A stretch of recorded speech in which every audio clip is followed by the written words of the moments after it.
Pues qué bendición estar nuevamente conectados. Este, pues en lo que se conectan los demás, quisiera dar un pequeño repaso de la clase porque vamos a ver la parte 2. Entonces, a manera de repaso, pues estábamos viendo este tema acerca de la ira de Dios, ¿sí?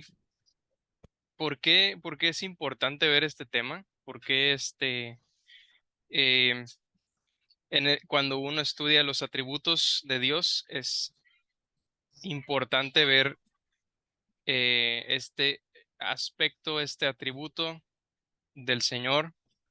Sí, de hecho decíamos la vez pasada que sin, eh, si Dios mismo no tuviera este atributo, no sería Dios. Incluso estábamos diciendo que el mismo Evangelio nos, nos hace voltear a ver al Dios airado. Sí, porque el Dios airado se aira contra toda maldad, toda injusticia, todo pecado.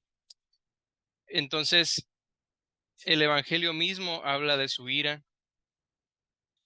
La cruz de Cristo habla de su ira. El juicio final habla de su ira. Entonces, de hecho, hay libros enteros en las escrituras, libros enteros que hablan de este tema, hablan de Dios juzgando naciones, hablan de Dios juzgando a su mismo pueblo. Hablan de Dios en su celo, castigando y corrigiendo, aborreciendo lo malo. Y pues entonces es necesario voltear a ver esta doctrina que muchas veces tenemos como que en el olvido.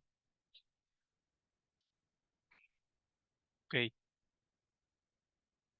Bueno, en lo que se conectan los demás, no sé si hay algún voluntario que nos quiera compartir algo de lo que aprendimos la clase pasada, algún comentario que ustedes hayan anotado por ahí.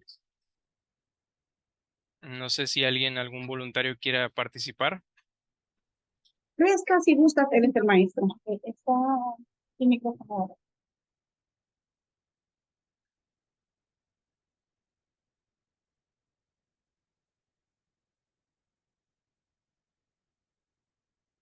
¿Sí? ¿Algún voluntario? ¿O lo escojo yo?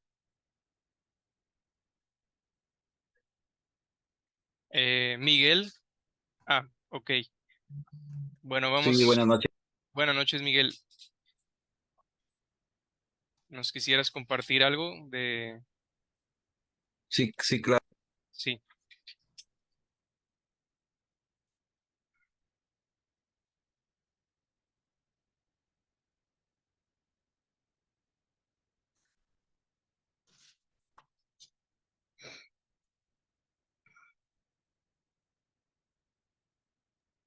Ah, creo que tienes tu micrófono apagado. Sí. Yo en lo que estaba de la tarea que nos encargaste, pues yo estaba viendo, leyendo, vi lo de Mateo 13, ¿verdad? Como él en la parábola del sembrador, pues en el versículo que dice es que, que cuando siembran el trigo y sale la cizaña, pues Dios, cuando le dicen que si arrancan junto con la cizaña, dice que no, que porque pueden arrancar el trigo, ¿verdad? Entonces que esperan a que el trigo se produzca bien, crezca bien para después ya quitar la cizaña y arrojarla al fuego, ¿verdad? Entonces, yo viendo, pues como tú comentabas, lo que muchos olvidan o no quieren tocar el tema de la ira de Dios, porque pues cuando estamos tratando de predicar a Dios, pues tratamos de predicarlo como un Dios bueno, un Dios de amor, y a veces evitamos hablar de la ira, del furor de Dios, ¿verdad? Como Dios va a castigar o siempre tratamos de explicar que es un Dios bueno y que Dios no castiga, ¿verdad? Pero en esta parábola del sembrador, pues en su momento cuando llegue el tiempo de la venida del Señor Jesús, vamos a ser arrebatados y entonces es cuando los que están en pecado, los que no han creído, los que piensan que Dios no existe o todas esas cosas que no aceptan que Jesús es el Hijo de Dios y es el Salvador, pues ellos van a ser lanzados al, al fuego, al lago de fuego, como dice la palabra. Entonces, eso es una manera que yo veo de cómo se va a manifestar o expresarse la ira de Dios en su momento. Así es. Gloria a Dios. Muchas gracias, Miguel. Este, ok, por aquí también levantó la mano Itza. Ajá, sí, ¿y qué quieres, maestro? Que voy dándome cuenta que no te mandé la tarea, pero sí la tengo, la voy a leer. Este, bueno, recordando que en octubre del 2006, después de ir a un encuentro con el Señor, empecé a leer la Biblia por primera vez. Y entonces estaba el devocional de octubre y empecé a leer el profeta Oseas. Y pues donde habla ahí pues del castigo de Dios y así, hacia su pueblo, y yo no entendía nada porque yo siempre había escuchado que Dios era amor, inclusive en la casa había un cuadrito así que ya decía Dios es amor. Entonces le pregunté a mi hija que pues ella ya tenía tiempo en el evangelio y y me contestó, mira mami, dice, necesitas leer toda la Biblia para que entiendas todo eso. Cuando leas todo vas a entender, y pues con el tiempo pues sí me he dado cuenta, ¿verdad? De que conozco, que he ido viendo por qué Dios, pero hasta ahora que estás hablando de la ira de Dios es que comprendí que todo eso se trataba de que ya habían, ahora sí que tenían a Dios pues tan enfadado de tanto pecado, de tanto olvidarse de él, que y entonces ese día que estabas diciendo, ya cuando me puse a hacer la tarea, dije, ah, pues ahora comprendo que se estaba tratando de eso, de la ira de Dios. Y una de las cosas que me gusta de los profetas, cuando están pues anunciando todos esos castigos, pero en algún momento dice, habla de Dios que dice, pero si se volvieran a mí, yo los perdonaría. Y cuando estoy leyendo a los profetas es una de las cosas que más como que ya estoy viendo a ver a qué horas va a decir esto, ¿verdad? Pero pues, aunque Dios es paciente y lento para la ira, llega al punto que si no nos arrepentimos, conoceremos la ira de Dios. Dice y pues obvio que sufriremos las consecuencias por nuestras transgresiones. Esto nos lleva a volvernos a Dios con todo nuestro corazón, recién reconociendo que somos nada sin Cristo, que Él nos salvó de la ira venidera y nos justificó dando su vida por nosotros. Por esto le doy la gloria, la honra y mi gratitud. Y pues Amén, gloria a Dios. esa fue mi tarea. Ahorita Así te la es. envío. Un ratito, sí. Sí, no se preocupe.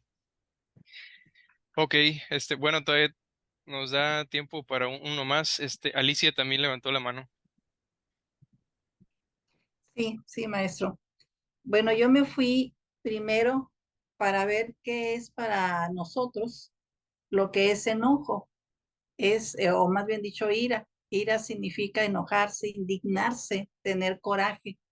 Y entonces es buscar el por qué se puede enojar, por qué se puede indignar Dios con lo que es la humanidad. Y entonces veo yo al analizar el resto de sus atributos que él es muy paciente, que es paciente, que es justo, que es celoso, que nos ama, que es inmutable, que es santo. Y todo eso me lleva a pensar qué es lo que quiere Dios de nosotros. Obediencia, entrega total, santidad de nuestra parte. Y entonces ahí es donde podemos entender qué es lo que hace que Dios tenga ira en contra de nosotros. Si nos vamos así como dijo Itza a recorrer un poquito lo que es la historia de lo que es el pueblo de Dios en especial, entonces vemos que Dios, claro que tenía razón, que es justificado, que es una ira santa, un hecho de querer ser justo, porque pues no le respondimos y no le respondió el pueblo en todo lo que él pedía, o sea, él pedía obediencia, él pedía que no hubiese idolatría, o sea, que se le respetara, que se le temiera como lo que es un Dios, y pues no lo tuvo de su pueblo. Pero siempre, coincido también en esto con Itza, él nunca dejó solo a su pueblo, o sea, él dio oportunidades y volvía a darlas y los rescataba y luego los castigaba otra vez porque volvían a caer y los volvía a rescatar. Pero pues es más que justificado si vemos por qué hubo un diluvio, qué fue lo que pasó con la Torre de Babel, por qué, qué pasó con Sodoma y Gomorra, o sea, qué pasó con el pueblo de Israel en tantos momentos en toda su historia de pecado, ¿verdad? Y de salvación por parte de Dios y de volver a caer. Entonces, ahí es donde vemos que Dios responde con ira cuando ve maldad, cuando ve injusticia, cuando ve desobediencia. Pero tenemos a favor su gracia para con nosotros, su amor, su paciencia, y nos espera a ver si respondemos y cuando no, pues ya no hay de otra más que disciplinar y castigar. Pero más que verlo desde el lado, no sé, como algo negativo, podemos verlo como algo justo. O sea, él hace eso cuando quiere que haya justicia, cuando quiere que exista solo lo bueno de parte nuestra. Es mi participación, maestro. Así es, muy buena aportación. Muchas gracias. Ok, bueno, creo que ya somos un buen número. Entonces, quiero rápidamente pasar lista para aprovechar bien el tiempo. Ok.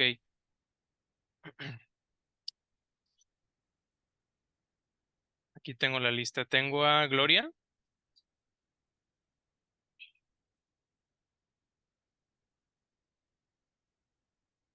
Ok, voy a pasar lista rapidito. Memo sí está. Presente. Ok. Noches. Itza, Presente, maestro. Magda,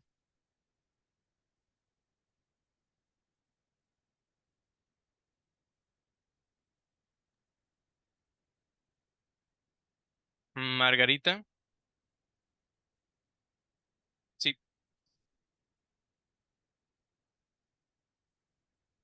María Cristina Vargas. María Cristina Vargas. Mayra. Presente. Miguel. Presente. Moisés. Buenas noches. Nancy López.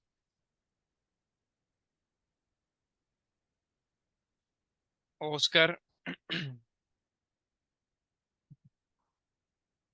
Okay. Patty.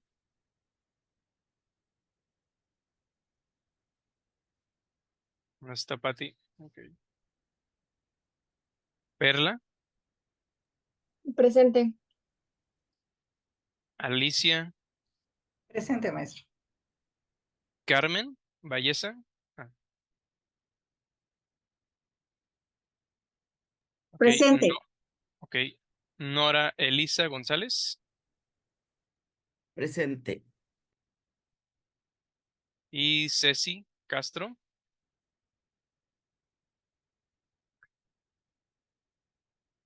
Muy bien.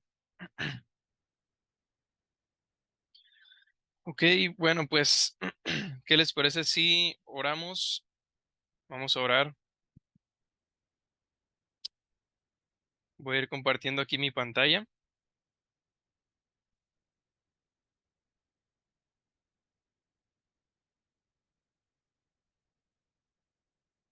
Ok, vamos a orar. Padre, Señor, aquí estamos. Anhelamos comprender más de ti, de tu palabra, Señor. Te rogamos que tú seas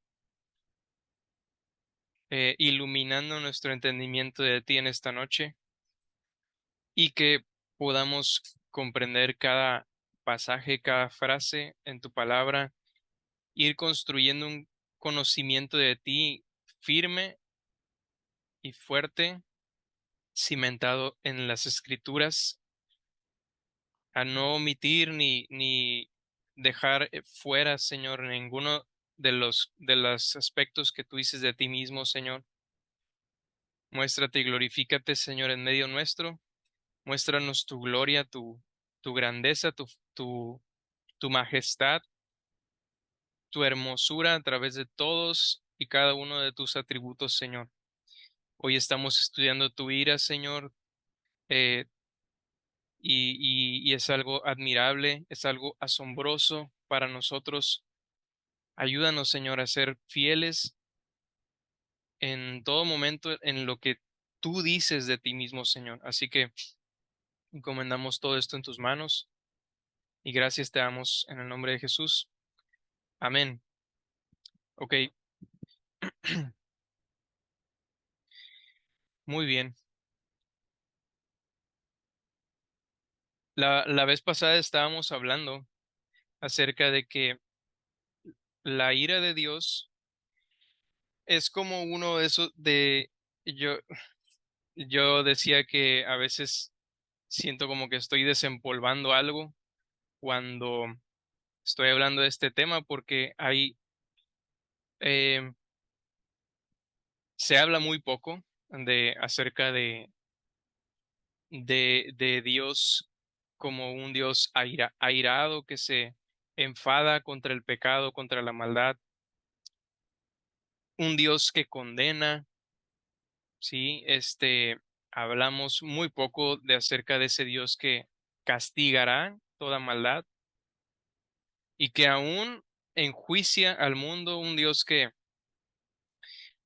por el pecado, nosotros lo vemos en los primeros capítulos de Génesis, como Dios maldijo toda su creación, empezando por la serpiente, por Satanás, maldijo a nuestros padres, a Adán y a Eva, maldijo su creación y vemos todo esto en las escrituras.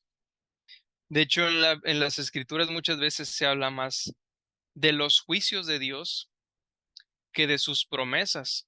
Y eso no quiere decir que una sea más importante que la otra, pero sí nos da a entender de que este tema, la ira de Dios, es un tema importante, un tema que debemos de meditar. Eh, También decíamos que debemos de hablar igualmente del cielo como del infierno, del amor de Dios como de su ira, de la salvación, así como de los juicios de Dios. De hecho, me estaba acordando que en el Antiguo Testamento hay profecías que hablan de Juan el Bautista. Y fíjense que me parece que en Zacarías, no, perdón, creo que en Malaquías, en los últimos párrafos del Antiguo Testamento de tu Biblia, dice que Juan el Bautista, no se menciona su nombre, ¿verdad? Obviamente es una profecía, pero ahí dice claramente que Él haría volver el corazón de los padres hacia los hijos y de los hijos hacia los padres. Y,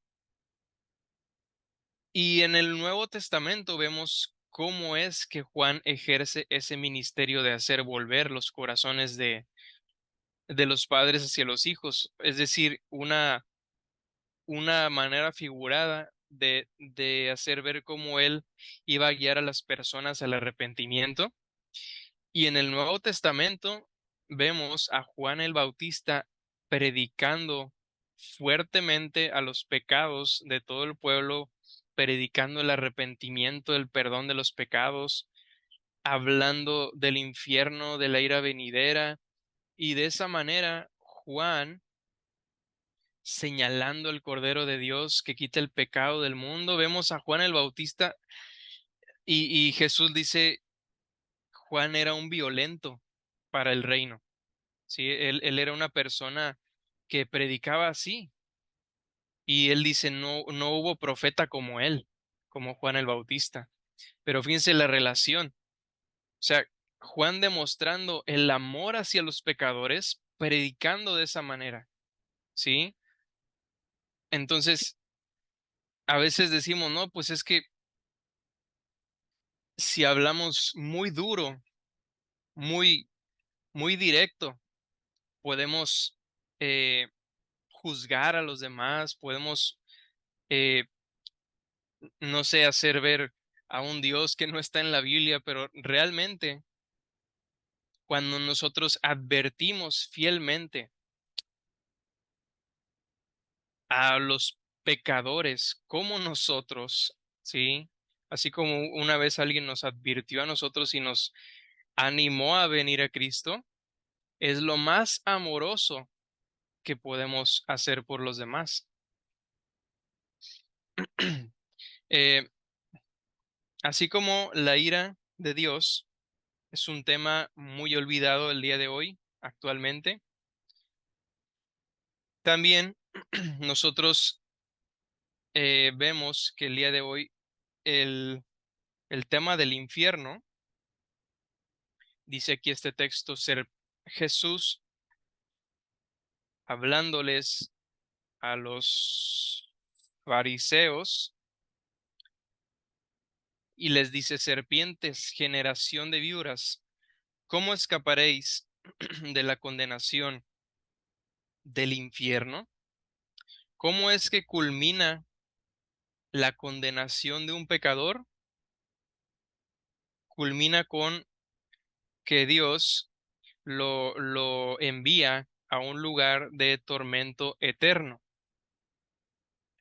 donde es atormentado por los siglos de los siglos. Actualmente nosotros vivimos en un mundo donde prácticamente, y no quiero que me malentiendan, ¿verdad?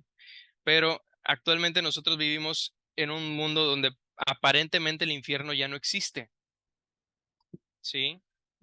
Prácticamente eh, es, es muy raro escuchar hablar del infierno en nuestros días, incluso en los círculos cristianos.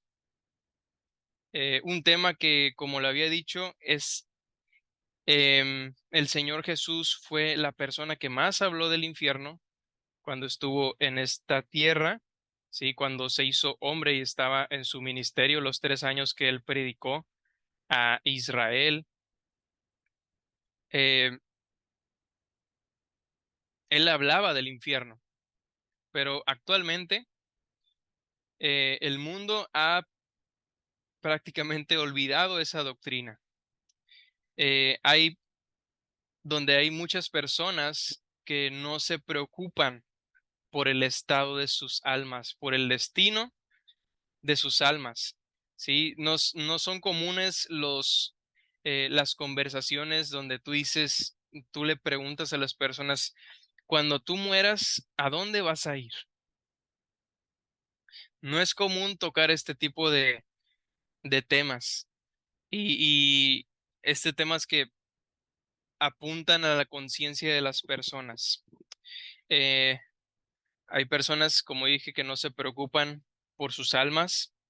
Eh, el Dios que es castigador ya es una doctrina muy anticuada para el cristianismo de hoy. La doctrina del infierno, pues obviamente en nuestros días ya dejó de ser popular. Bueno, realmente nunca, nunca fue popular esta doctrina. Este, por ejemplo, cuando una persona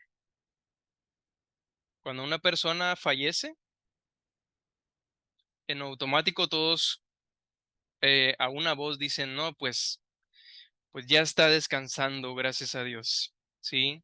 Eh, no importa, aún sabiendo que hay algunas personas que mueren eh, no creyendo en Cristo, personas que mueren sin arrepentimiento, eh, pero nosotros en automático decimos cosas como, ya está en un lugar mejor, ¿sí? No te preocupes, ya no está sufriendo, ¿sí? Después de una lucha contra una enfermedad muy, muy grave, decimos, no, pues gracias a Dios ya no está sufriendo, este, eh, ya está descansando, etcétera, etcétera. Yo, por ejemplo, yo trabajé hace como unos, pues no sé, unos 6 años. Trabajé en una empresa que se llama Caltex, que está en el corredor de Altamira. Y yo tenía un trabajo de supervisor de montacargas, de montacarguistas. Entonces yo tenía un compañero que era montacarguista. Este, y a mí me tocó ver cómo esta persona se llamaba Julio. Y Julio, en el tiempo que yo estuve ahí, como a los como más o menos cuando cumplí 3 años en esa empresa, él falleció. Le dio un ataque cardíaco, un paro cardíaco. Este, y Julio, pues nosotros ya sabíamos que estaba malo de su corazón. Él realmente comía muy mal. Entonces, él falleció el 31 de diciembre, un 31 de diciembre, un año nuevo. La última vez que yo vi a Julio fue un día antes de Año Nuevo, me parece, y él pues iba saliendo. Cuando uno le da un paro cardíaco, no, el cuerpo como que no avisa, ¿verdad? A veces sí, a veces no. Pero ese día que salió a su descanso, él iba muy feliz porque le habían le habían autorizado que el descansar el 31 de diciembre, ¿no? Para pasársela bien ahí con su familia.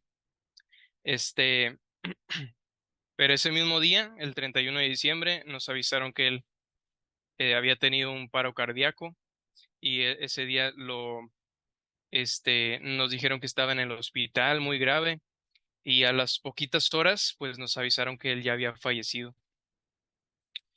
Este,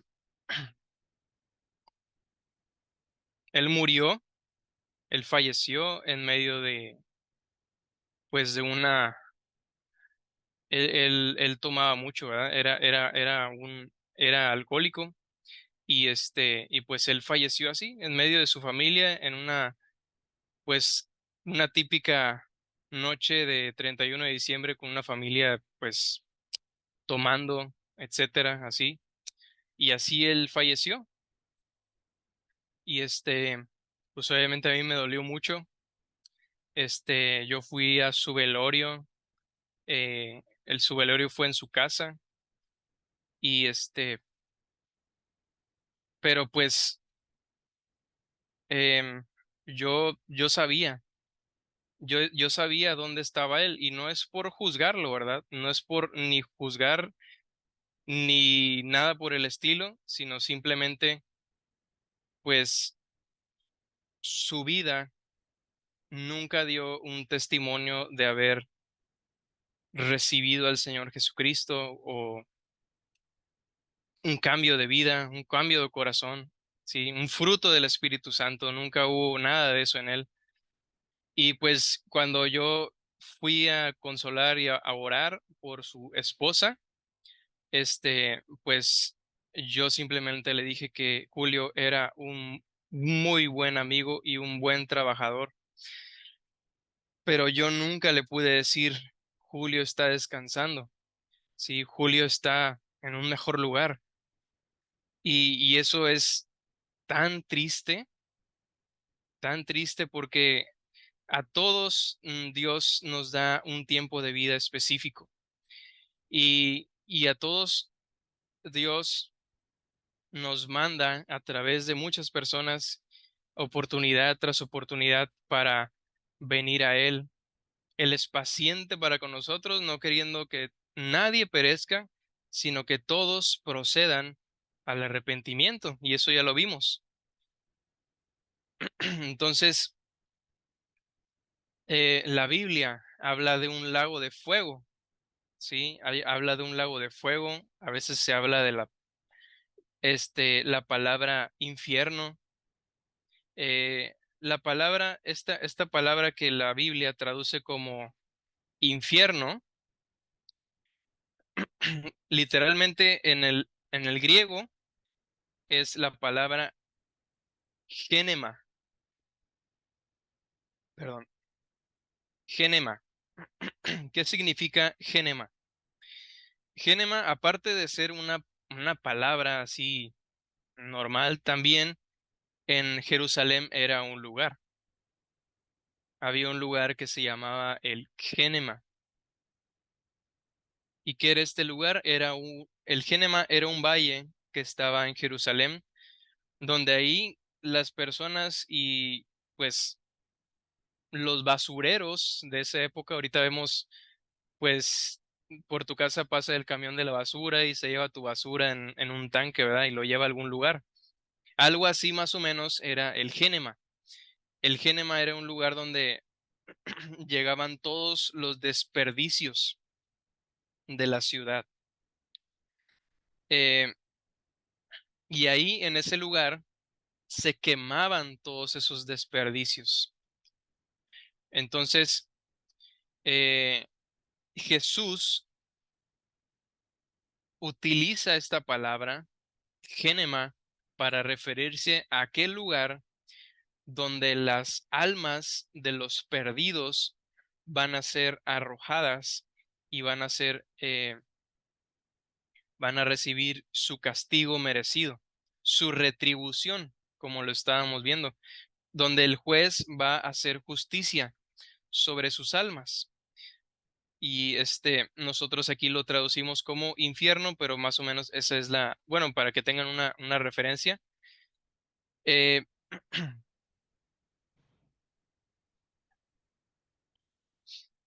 ¿Por qué debe de haber un infierno? ¿Por qué debe de haber un infierno? ¿Para qué es necesario el infierno? Pues porque debe de haber un lugar donde ejecutar la justicia divina. Sí, para eso es necesario el infierno, porque así como un juez necesita una cárcel para ejecutar su juicio, así Dios también necesita una cárcel.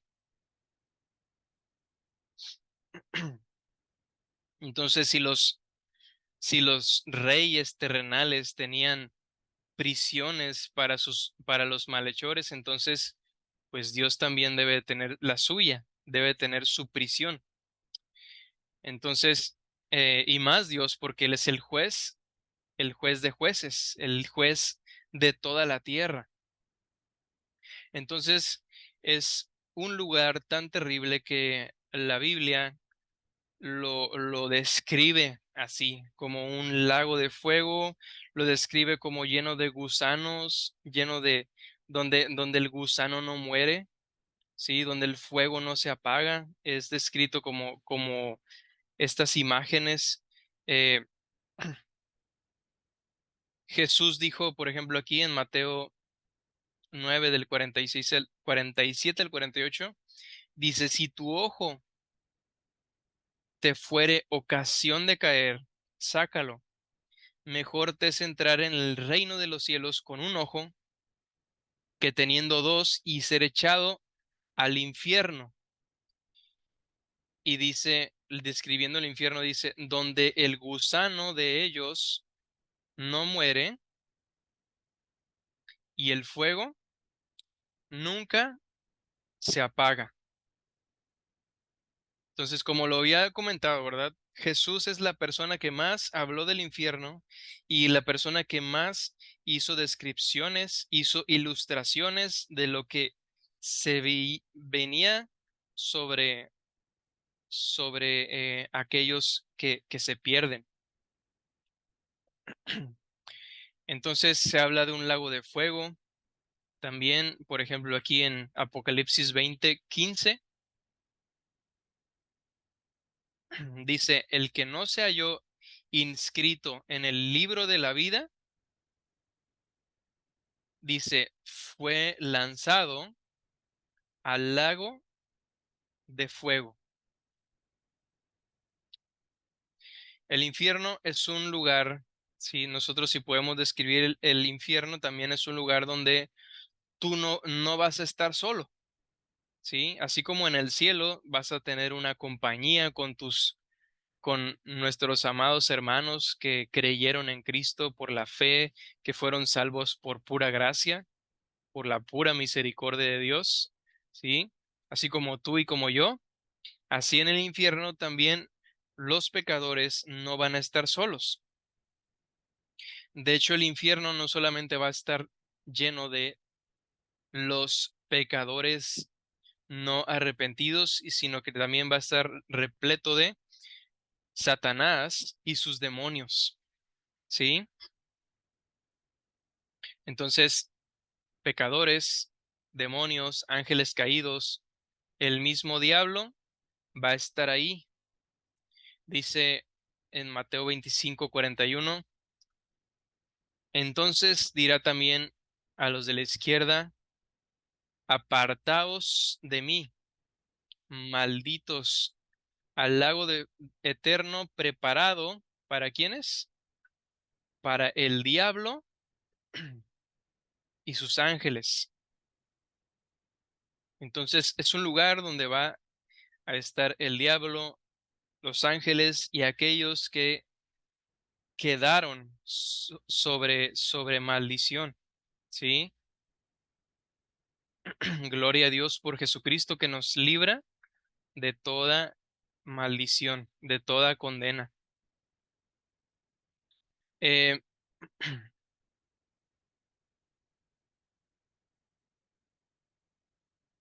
los tormentos del infierno son eternos, ¿sí? Eso es algo que te debe de quedar claro.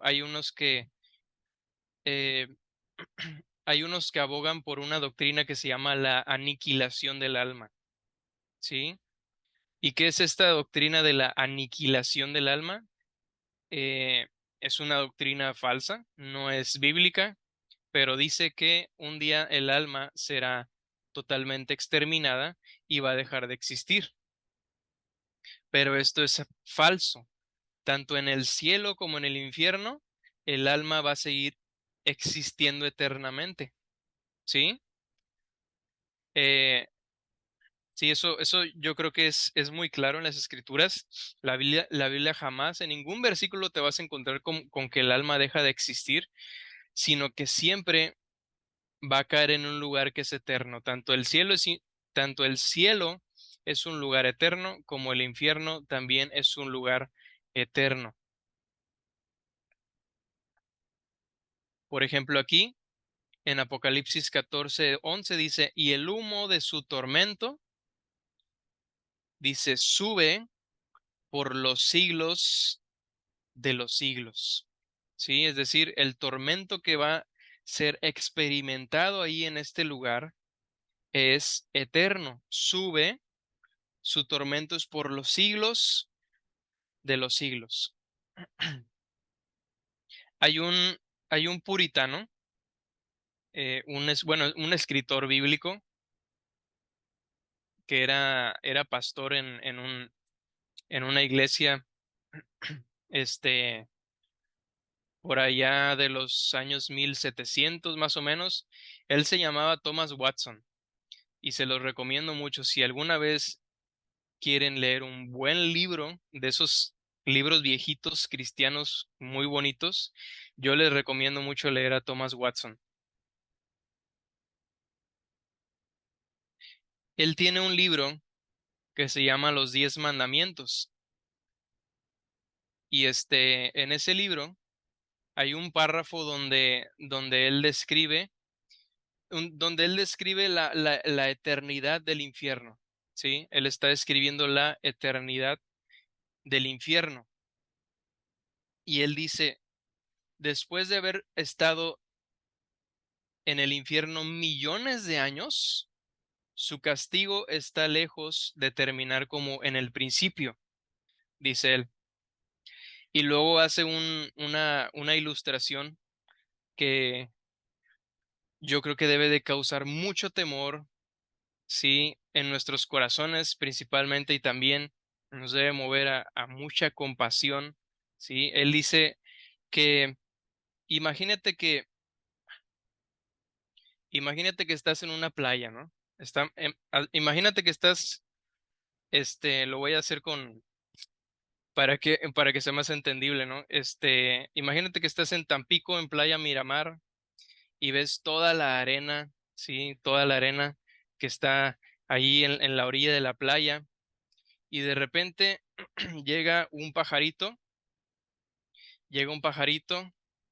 se para en la arena de la playa, con el pico, el pajarito toma un granito de arena, se lo lleva y se va volando, ¿sí? Y al año, ese pajarito vuelve, el mismo pajarito vuelve a la playa, se para en la arena, toma un granito de arena y se va. Al año siguiente, viene otra vez el mismo pajarito, toma un granito de arena y se va. Y así, el pajarito viene año con año, un año tras año, llevándose un granito al año, un granito al año, un granito a la vez, hasta verse acabado toda la arena de la playa Miramar, ¿sí? Y dice él, eh, después de haber pasado todo este tiempo, si después, suponiendo que después de pasar todo este tiempo en que el pajarito limpió toda la arena de la playa, los condenados pudieran salir del infierno, entonces todavía hubiera un poquito de esperanza para ellos. Pero la palabra eternidad les rompe el corazón, ¿sí? Yo creo que esta ilustración debe de llenarnos de mucho temor al ver qué tan, eh,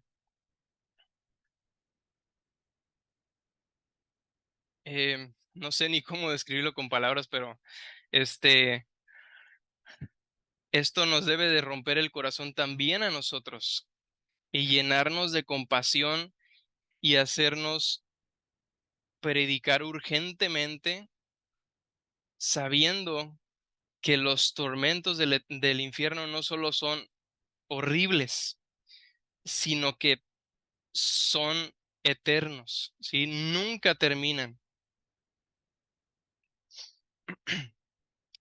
Y otra pregunta es, ¿cómo puede estar de acuerdo? Fíjense bien esta pregunta, ¿cómo puede estar de acuerdo la justicia de Dios al castigar un pecado cometido en un solo momento con un tormento eterno? Sí, es decir, imagínate que yo cometí un solo pecado y Dios me condena eternamente por ese pecado. En otras palabras, ¿cómo es justo castigar eternamente pecados que fueron por momentos. Y esto es así porque hay una naturaleza eterna en el pecado del hombre, ¿sí? Debido a que el pecado es cometido contra la majestad infinita de Dios, por tanto el pecado también viene a ser de un valor infinito y debe de ser castigado proporcionalmente con ese valor infinito. Es decir, nuestro pecado es infinito porque fue contra el ser de infinita santidad, y ese juez de infinita santidad da un castigo proporcionalmente infinito. Es decir, Dios es infinitamente santo, y cuando pecamos contra ese Dios infinitamente santo, ¿sí? Infinito en justicia, infinito en santidad, infinito en majestad, entonces el castigo debe de ser proporcionalmente infinito, ¿sí? Entonces, otra cosa más acerca del infierno es que el infierno va a estar más lleno, y yo creo que esto a lo mejor va a impactar a muchos.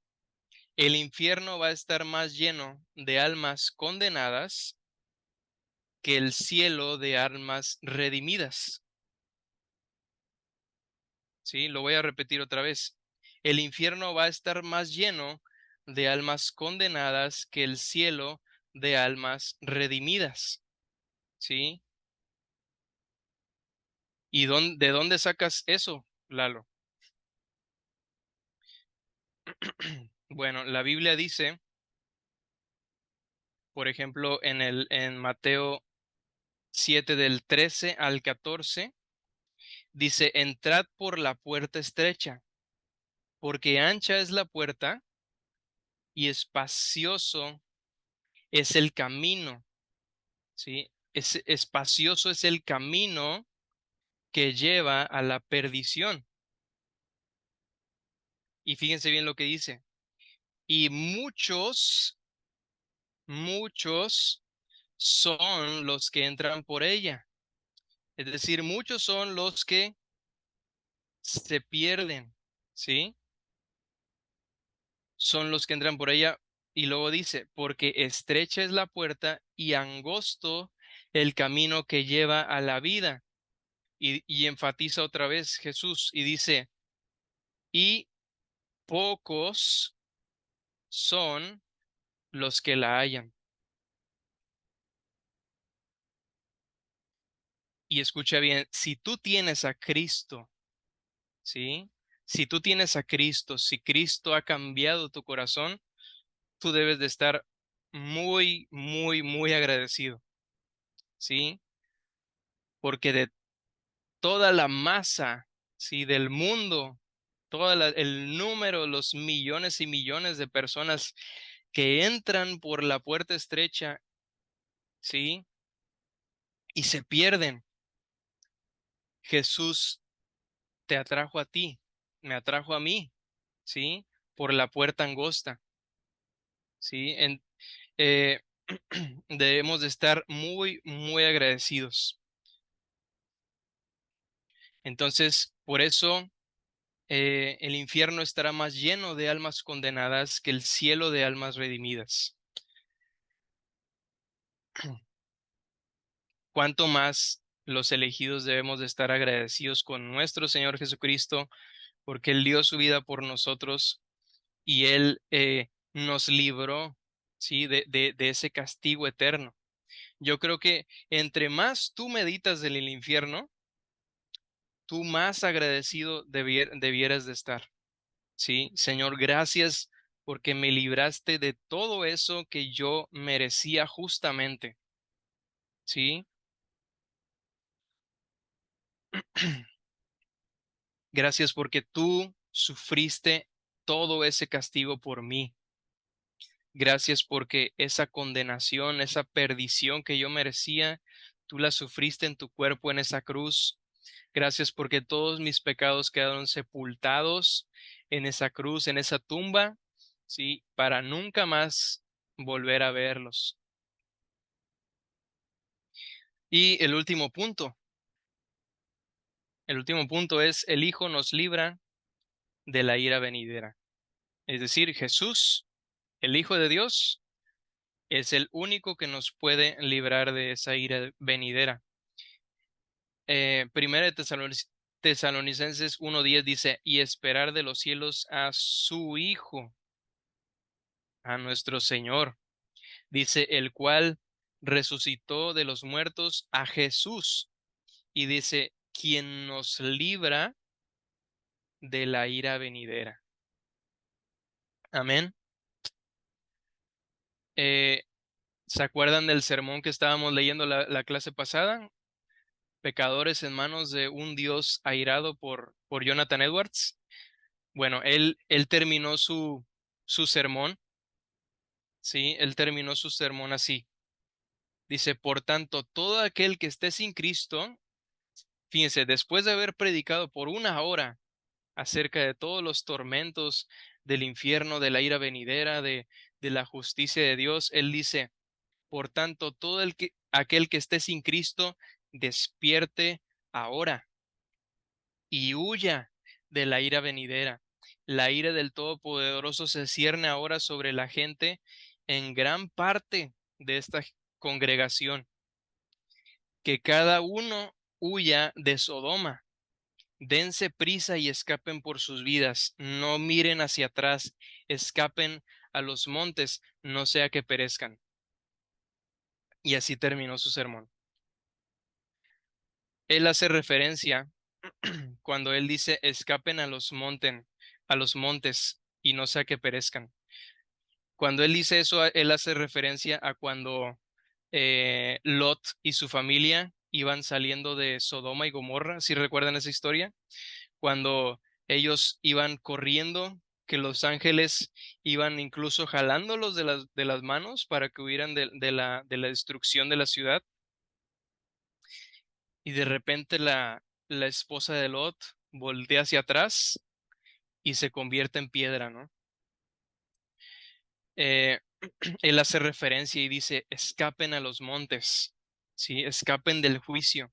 Así como un día fue juzgado Sodoma y Gomorra, un día también va a venir un juicio sobre este mundo, y él dice: escapen, corran, ¿sí? Si uno no tiene a Cristo, corra hacia él, huyan de la ira venidera. Pero nosotros en la actualidad, ¿a dónde escapamos? ¿Sí? ¿A dónde escapamos? Cuando Noé, ¿sí? En los días de Noé y su familia, cuando se dieron cuenta de que el diluvio había llegado, cuando empezaron, imagínense esa escena, ¿no? Cuando empiezan a caer las gotitas de agua sobre la tierra, ¿sí? Es esa lluvia que nunca había caído, ¿sí? Que nunca en el mundo había llovido, y empiezan a caer gotas de lluvia sobre la tierra, empieza a oler a tierra mojada. Cuando ellos se dieron cuenta de que el diluvio había llegado, ellos escapan, ¿sí? Escaparon al arca. Ellos enseguida empezaron a meter a los animales y empezaron todos a escapar por medio del arca, y cuando todos estuvieron a salvo, Dios cerró la puerta. Ellos se salvaron, gracias a Dios, por medio de esa arca. En la historia de la destrucción de Sodoma y Gomorra, se nos dice que Lot corrió a una ciudad que se llamaba Zoar, ¿sí? Y ahí ellos se salvaron de la destrucción. Ellos llegaron a esa ciudad de refugio y ahí escaparon del juicio de Dios sobre esas ciudades que estaban siendo juzgadas por fuego. Pero tanto el arca como la ciudad de Zoar eran solamente tipos y sombras que apuntaban a algo más grande, ¿sí? A una salvación más grande. Entonces, la verdadera arca y el verdadero Zoar en estos días es Jesucristo. Jesucristo es el único, como dice este texto, que nos libra de la ira venidera.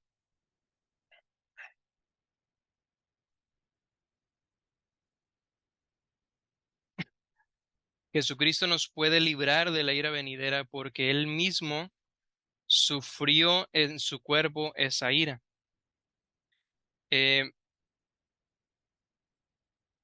Hay un texto en el Antiguo Testamento que está en Jeremías 25:15 que dice, porque así me dijo Jehová, Dios de Israel. Dice, toma de mi mano, y escuchen bien, la copa del vino de este furor. Y dice, y da de beber de él a todas las naciones, las cuales yo te envío. Ok. Aquí la ira de Dios es descrita como una copa, ¿sí? Que las naciones tienen que beber, ¿sí?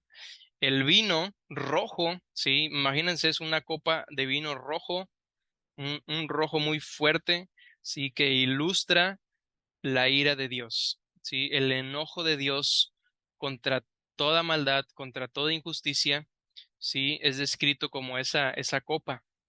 Y él dice, toma esta copa y dala a beber a todas las naciones.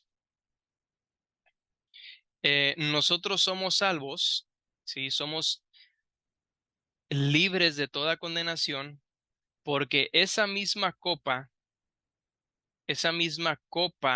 que Dios iba a dar a beber a las naciones, el Hijo de Dios la bebió por nosotros. El Hijo de Dios, nosotros somos salvos porque una noche en el monte, en el huerto de Getsemaní, el Padre rechazó 3 veces una petición que le hizo su Hijo, Jesucristo. Y yo creo que ustedes sí recuerdan esa escena cuando el Hijo, nuestro Señor, está a unas horas de ser entregado, de ser crucificado, y él dice en Mateo 26:39, dice, yendo un poco adelante, se postró sobre su rostro y orando, diciendo, fíjense, primero oró una vez, Padre, si es posible que pase de mí esta copa, ¿sí? ¿A qué copa se refería Jesús? Jeremías 25:15, ¿sí? La copa del vino del furor de Dios contra el pecado. Entonces Jesús dice, Padre mío, si es posible que pase de mí esta copa, pero que no sea como yo quiero, sino como tú. Es decir, que no se haga mi voluntad, que se haga la tuya. Yo me entrego, Señor, es que tu voluntad sea mi voluntad. Una vez. Después dice, vino luego a sus discípulos y los halló durmiendo y dijo, Pedro, así que no habéis podido velar conmigo una hora, velad y orad para que no entréis en tentación. El espíritu a la verdad es débil, pero el espíritu a la verdad está dispuesto, pero la carne es débil. Y luego dice, y otra vez fue y oró por segunda vez, 2 veces. Padre mío, si no puede pasar de mí esta copa sin que yo la beba, hágase tu voluntad. Van 2 veces. Y luego dice, vino otra vez y los halló durmiendo porque los ojos de ellos estaban cargados de sueño. Y dejándolos, se fue de nuevo y dice, y oró por tercera vez, diciendo las mismas palabras. Tú y yo somos salvos porque el Padre 3 veces rechazó esta petición de su Hijo. ¿Sí? La voluntad del Padre era que el Hijo fuera dado como sustituto, como castigo sustituto en nuestro lugar y sufriera y bebiera la copa del furor de la ira de Dios. y él la bebió, ¿sí? En esa cruz, cuando él murió, cuando el cielo se puso todo oscuro, él estaba bebiendo la copa de la ira de Dios por nosotros. ¿Y saben qué? No dejó ni una gota de esa copa. Es decir, como dice Pablo, no hay ninguna condenación para los que están en Cristo Jesús. ¿Sí? Romanos 8:1. Entonces, nosotros como creyentes podemos ser escuchados por Dios, podemos ser recibidos por Dios, podemos tener comunión con Dios, tenemos el título de hijos de Dios porque el Padre rechazó 3 veces la petición de su Hijo y su voluntad fue que su Hijo probara y bebiera esa copa de su furor, y es por eso que Él nos libró de toda tentación, de toda maldición, ¿sí?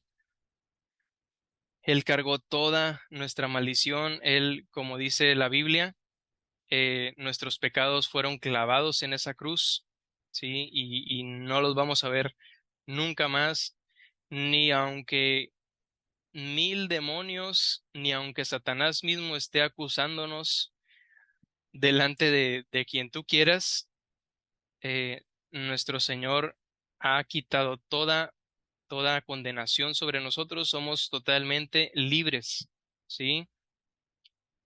Eres perdonado, eres librado, ¿sí? Tu destino ya no es un destino de perdición. El destino de los creyentes es un destino eterno,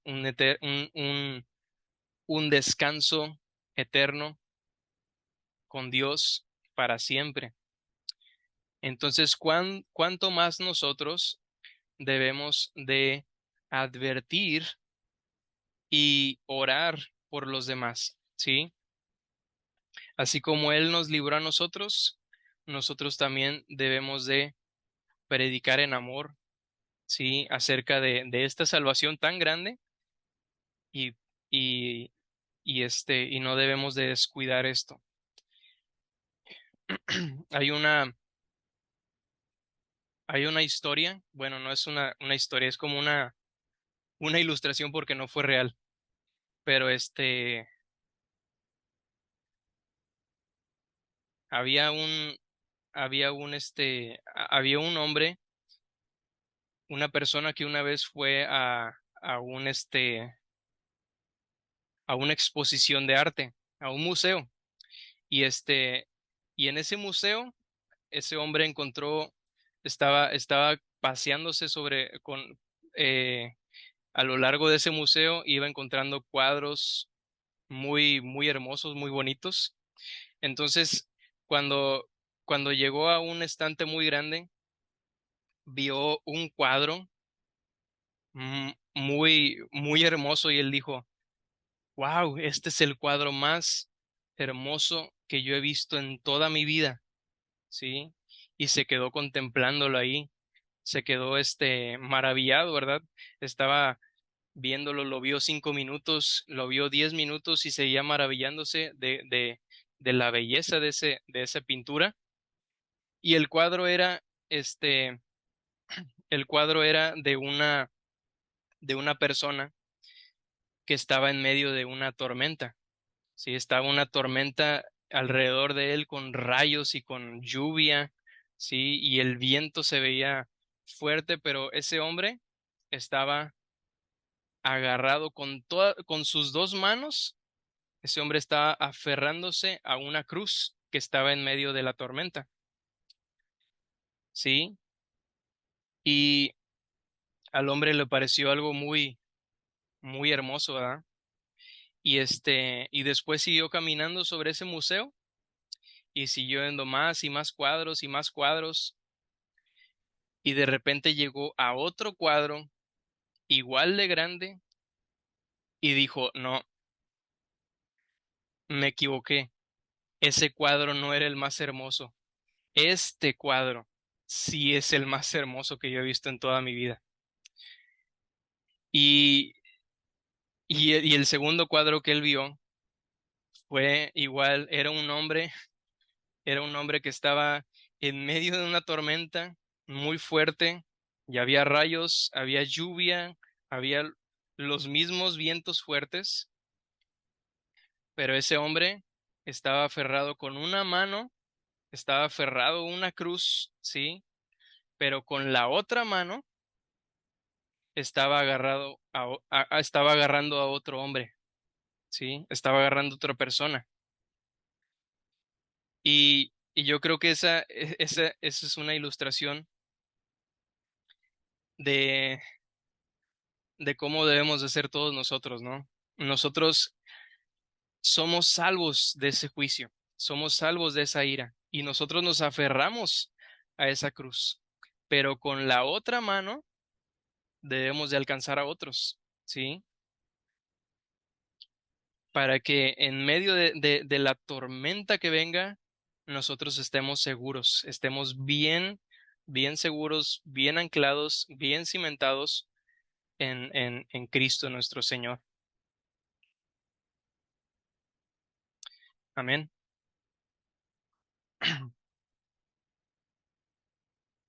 Bueno, mis hermanos, pues ya es todo el tema. Este, hemos terminado. Ahorita, de hecho, les voy a ir pasando aquí al grupo. A ver, ahí está. Para el que le falten anotaciones ahí está. Ahí les estoy pasando el PDF de la clase para que lo tengan con todos los versículos. Y pues quisiera ver si alguien tiene alguna duda, algún comentario, este, alguna aportación que quieran hacer a este tema. No sé si alguien tiene algo que aportar a la clase.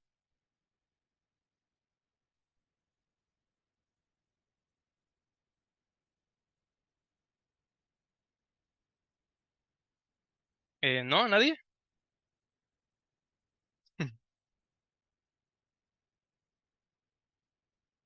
Se quedaron todos muy pensativos, así como, Estábamos en shock, maestro.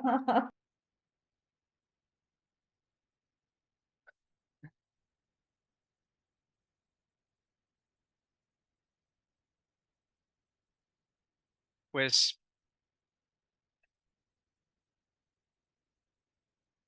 yo espero que este tema pues haya abierto pues nuestros ojos, sí, para ver que este tema también es un tema que no podemos eh, olvidar, sí, es un tema que debemos de añadir en ahora sí que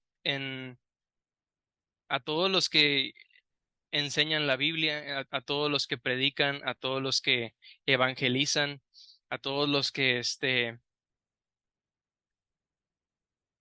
hacen algo, ¿no? En el trabajo, en la escuela, a nuestros familiares, a nuestros vecinos, ¿sí? Nunca debemos de olvidar, nunca debemos de dejar de predicar no debemos de predicar un evangelio a medias, ¿sí? Y es cierto, de hecho, la siguiente clase vamos a hablar del amor de Dios.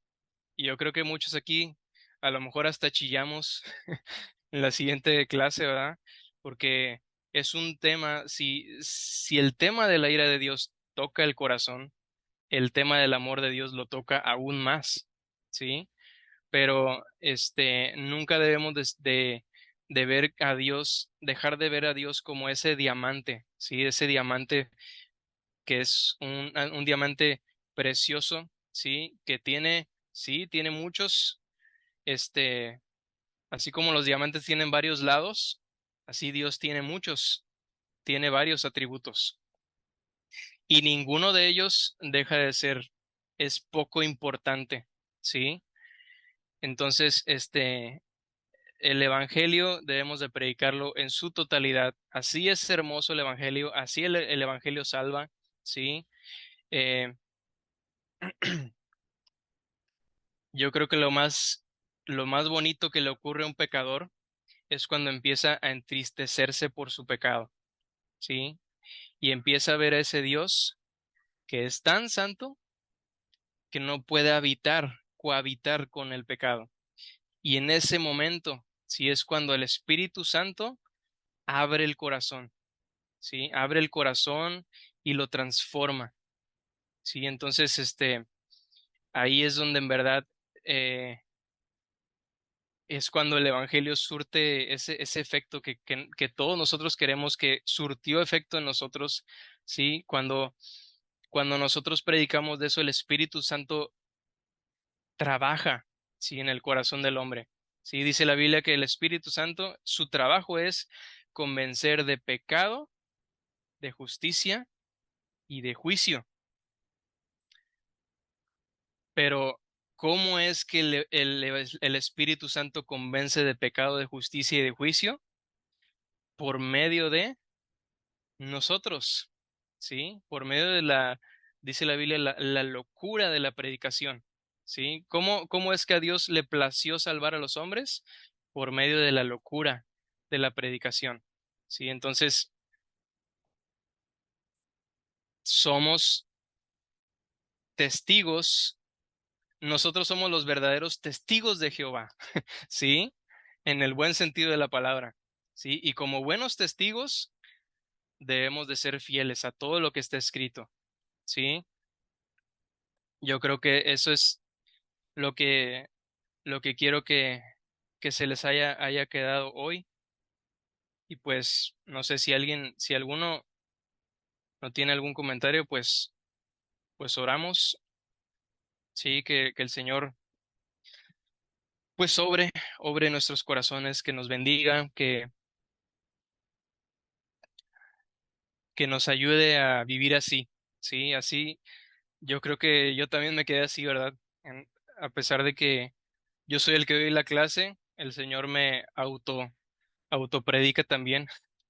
Entonces, que Dios nos ayude a vivir así, en ese asombro, en ese decir, wow, así es nuestro Dios, ¿sí? Ese es el Dios que admiramos, ese es el Dios santo, ese es el Dios tres veces santo al cual adoramos y al cual los ángeles no pueden siquiera cubren sus alas para verlo. Ok, Moy, levantas tu mano. Hoy sí, yo Sí, escuchaba una prédica hace rato de un pastor que se llama Ángel Rodríguez Heredia y estaba hablando precisamente de eso, que el infierno es muy necesario para que Dios conozca nuestros corazones, porque dice que si no existe el infierno, sería un trabajo más fácil para, o sea, un trabajo fácil para nosotros, ¿va?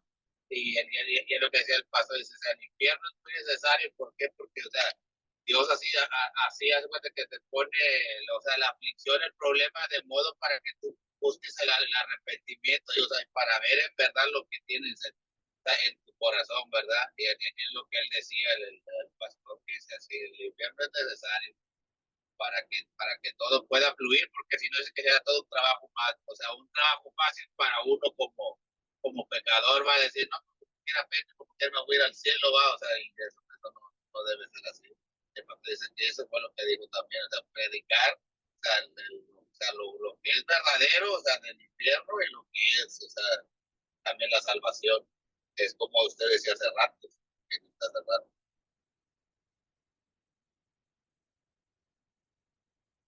Ese es mi comentario, nada más. así es, yo pienso lo mismo, ¿verdad? El infierno es necesario, ¿sí? Eh, por eso Jesús hablaba tanto de él, ¿sí? Entonces, así como él también habló del cielo, él dijo, yo me voy y les voy a preparar una morada, ¿verdad? Y y él habló de su gloria, él habló de que él iba a volver al Padre, ¿sí? Él habla de un lugar de un descanso eterno, pero también habla de un lugar de tormento eterno, ¿sí? Los evangelios están llenos de parábolas de ese tema. Entonces, pero como dijo Moy, ese, ese, ese lugar es en sí mismo una advertencia, ¿sí? Es un lugar que nos advierte de que Dios sí es un Dios que castiga, que es un Dios justo, ¿sí? Y así como lo dije, ¿verdad? Así como los jueces terrenales tienen su cárcel, así Dios también tiene la suya, ¿sí? Si los jueces de este mundo que no son perfectamente justos, ¿cómo no va a ser el Dios que sí es perfectamente justo? Así es. Muy bien, pues, ¿qué les parece si oramos? Este,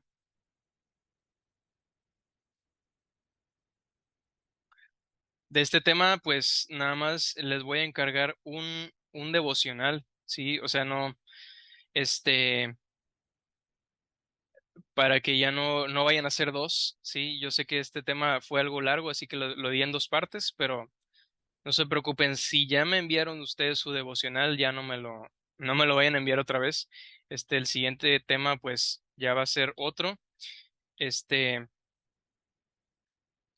nos quedan dos temas más del temario. Y aparte yo tengo otros dos temas extra, que primeramente Dios también vamos a ver, pero los voy a dejar así como temas sorpresa, ¿sí? Este, pero bueno, ya nada más nos faltan dos. Nos falta el amor de Dios en el siguiente miércoles y la santidad de Dios. Ok, pues vamos a orar. Gracias Dios te damos por esta noche, Señor. eh, todo tu ser es precioso, Señor. Gracias porque nos permites contemplarlo. Señor, gracias porque a través de la fe y a través de lo que está escrito, nos maravillamos, Señor, de quién eres tú. Y yo me imagino, Señor, que si así nosotros hoy, leyendo tu palabra, leyendo verso tras verso, frase tras frase, cómo te vas revelando en tu palabra, ¿cómo no será, Señor, el día en que te veamos cara a cara? Hoy te vemos con los ojos de la fe, pero un día te veremos tal como eres, Señor, en toda tu gloria. Y gracias te damos porque tú nos has librado de esa ira, Señor, porque un día enviaste a tu Hijo Jesucristo y lo diste por nosotros en esa cruz. Gracias porque Él bebió hasta la última gota del cáliz de tu furor, de esa copa que nosotros merecíamos beber, pero Él la bebió en nuestro lugar por amor a nosotros y gracias porque eso es lo que mueve más nuestro corazón a la adoración.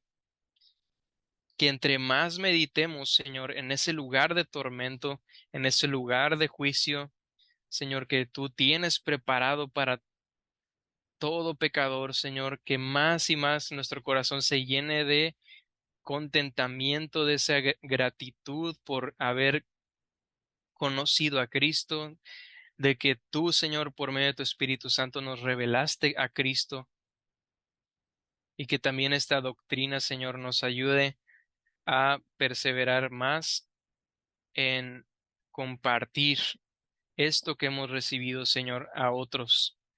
Te pedimos que nuestro corazón se llene de compasión por aquellos que se pierden, que no demos a la ligera, que veamos el valor de esas almas que se pierden así como tú lo ves, porque todas las almas para ti son preciosas y tú no quieres que nadie se pierda, sino que tú eres misericordioso, Señor. Ayúdanos a mostrar y a dejar eh, que todos te conozcan, Señor.